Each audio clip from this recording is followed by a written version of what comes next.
Good morning, guys.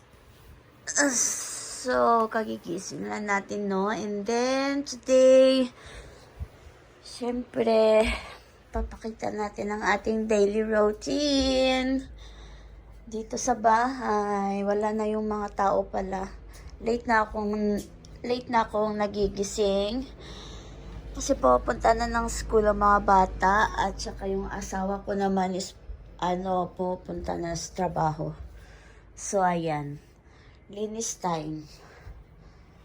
Ayan. Malinis na pala dito sa kusina. Oh, may nahugasan ng plato. Very good. And then later, magluluto na lang ng pagkain. Ano man yung lulutuin natin. So, actually, ngayon, wala akong dialysis. Bukas pa.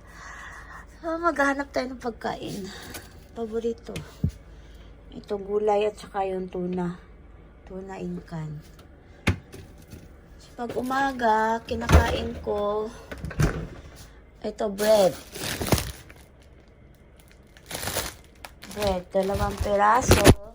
Tsaka yung tuna. Tuna. Ayan. Tsaka magkakape. Kapag nagkakape ako, guys, ito lang, maliit lang siya. Maliit lang na baso. Kasi kaming mga dialysis patient, or actually ako, hindi ako pwede na marami inumin na tubig. Mahihirapan ako kapag dialysis day ko. So, konti lang.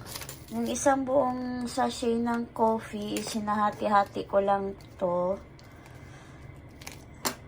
Nahati. Tapos yan lang yung iniinom ko. Yung half.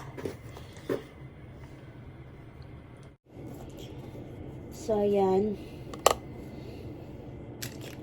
Yung isang buong sachet, hinahati ko yan siya dalawang inuman.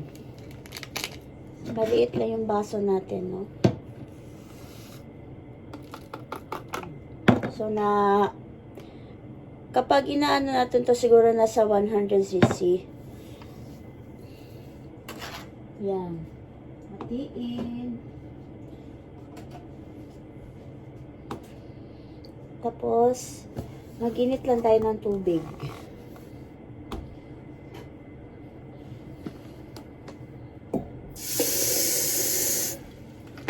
Yan. Ito lang actually ginagawa ko every morning. So, Monday ngayon, bukas dialysis ko. Bukas dialysis. So, lagi kong chine-check ang aking timbang. Check ng timbang. Hindi pa na-set. Okay. Ata to. Wait. Ayaw pa. Okay. Ay. Ayaw gumana. Ganyan yan siya. Gumagana, hindi gumagana. So, kasi ako dapat 51.4 lang. So, yung mga na-exceed dyan, na yan. Kukunin na sa dialysis. Yan lang palagi kong ginagawa every morning. Hindi pala. Iba yung routine ko Iba yung routine ko sa morning kapag may dialysis ako. Hindi ako kumakain. Kasi ayaw ko madagdagan yung timbang. Hindi ko alam sa mga ibang dialysis patient kung ano yung mga routine nila. Pero ako kasi ganito. So, minsan, sumasama pakiramdam ko. Hindi ko rin alam. Meron siyang NAMI, wave graph. Meron siyang masama pakiramdam, tapos mayroong hindi naman, tapos biglang sumasama, tapos plain lang, ganun. Parang wave siya. Length ng health issues. Ganun.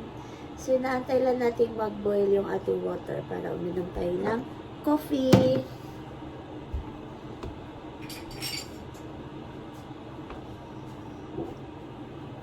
Lagyan natin. set. Tapos, spoon. Coffee and bread. So, sana may mga manood din dyan na ano, ng mga dialysis patient or CKD5 mga patient. Merong mga advice or anything. Ito yung dapat mong gawin, ito rin yung hindi mo dapat gawin. Parang ganun. Ito yung dapat mong kainin at ito rin yung hindi mo dapat kainin. Mahirap. Kasi kapag nagda-dialysis ka na. Well, ako 6 years na no, dito sa Japan. Ganun. Gusto ko lang i-share. Ito pala yung access ko. Meron siyang nasisira. Ano tawag dyan? Allergy. May allergy kasi siya kaya nagkaganyan, sugat-sugat.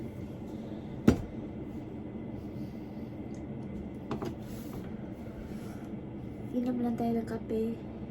And kwentuhan lang ng konti. Ganun. Meron ako, hindi ako, dati, full-time, ako worker sa isang camera or sa tinatawag dito na Canon factory or camera factory. Pero, ngayon, tumigil na ako ng mga 2 years na ata. Natapos na ako, guys. Tumataba ako ngayon. Yun. Mataba. So, mataba ako ngayon, no? Dapat kasi 49 kilos lang ako. Umabot ako ng 52, 51. So, nag-dialysis ako. Nung access ko, pinalitan dito sa Fistola. Ayan. Ginawa na lang, maintain na yung timbang ng 51.4. So, kapag minsan, madami akong napapainom ako ng madami kasi nilalagyan ko ng icy water ko, no? Sarap uminom. Saka mainit kasi dito yung mainit yung panahon. So, talagang mapapainom ka ng marami. Umaabot ako ng 54 kilos. So, 54 kilos, ma-minus mo yung 51.4. Yun yung kukunin ng dialysis machine na tubig sa katawan kapag magda-dialysis. Hindi, lang ako, hanggang 2 kilos lang yung kaya kong ipa-dispose sa dialysis machine. Kasi kapag umabot na ako ng 2.1 or 2.5 something, 2 point something, 2 kilos point something. Before matapos yung dialysis ko, bumababa ng 50 or 60 to 50 yung blood pressure ko. So, kapag bumaba na yung blood pressure mo, ay nako, grabe. Lumalabas yung pawis na hindi mo malaman kung saan galing. Tapos, nanginginig ka. Tapos, merong tawag dyan, possibility na tumigil yung access mo kapag bumababa yung blood pressure. Talaga, so, mini-maintain ko talaga ng 2 kilos lang yung pinapakuha ko. So, iniiwan lang yung, kunwari, meron ako 2.7. Iniiwan yung 7.7. Tapos, kukunin na lang siya ng next dialysis na lang. Kapag ma-adjust ko na yung mga iniinom ko. Pero ako kasi, tigas ang ulo. Kung ano-anong kinakain, ano iniinom. Ganun. Like this one, coffee. Pero yung coffee naman, once a day. So, every morning, kakagising. Sarap magkape. Coffee is life. Ganun.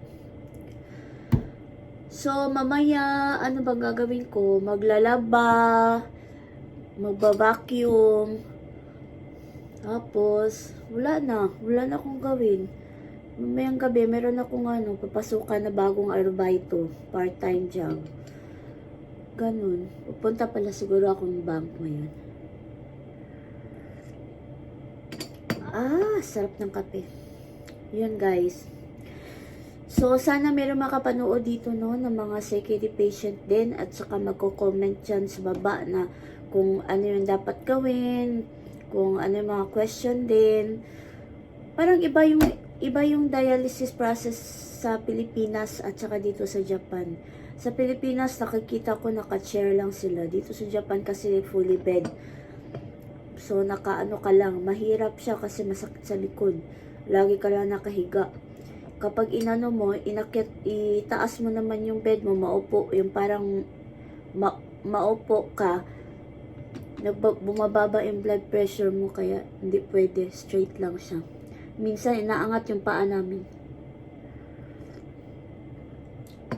Yan yung palaging problema namin, yung bumababa yung blood pressure.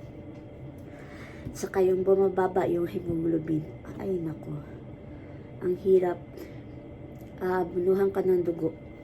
Pero meron akong anong tawag doon. Hindi ko alam kung anong gamot yun. Kung pampataas ng hemoglobin na ini-inject. Yun, hindi ko alam. Dito kasi kung ano lang yung kailangan, nilalagay na nila diretso. Hindi na kami kino-confront. Yung doctor na yung nagde-decide. Tapos, wala na. Kasi hindi na namin iniisip yung mga bayad-bayad. Magkano yan? Mahal ba yan? Hindi ko kaya yan. Ayan, hindi na. Wala nang problema sa mga babayarin sa ospital. Covered na ng government at saka ng whole country. Ayan. So, ganun. Sa Pilipinas kaya, hindi ko rin alam. Yung dati kasi yung papa ko nagdialysis lang. Hirap kasi ang daming gastos. Ano pa yun? Sa isang linggo, 3 beses ka mag-dialysis. Tapos magkano yung bayad, yung mga gamot pa, parang mahal ata. Better na lang dito, wala ka iisipin. Mga gamot mo, libre. Yung hospital mo, pasok ka lang, magpa-dialysis ka, tapos na. Pagkatapos mo, naalis ka na. Walang problema. Yan. So guys, that's all for today. Ano pa lang to pala? Sashiburi. Ano ba yung sashiburi?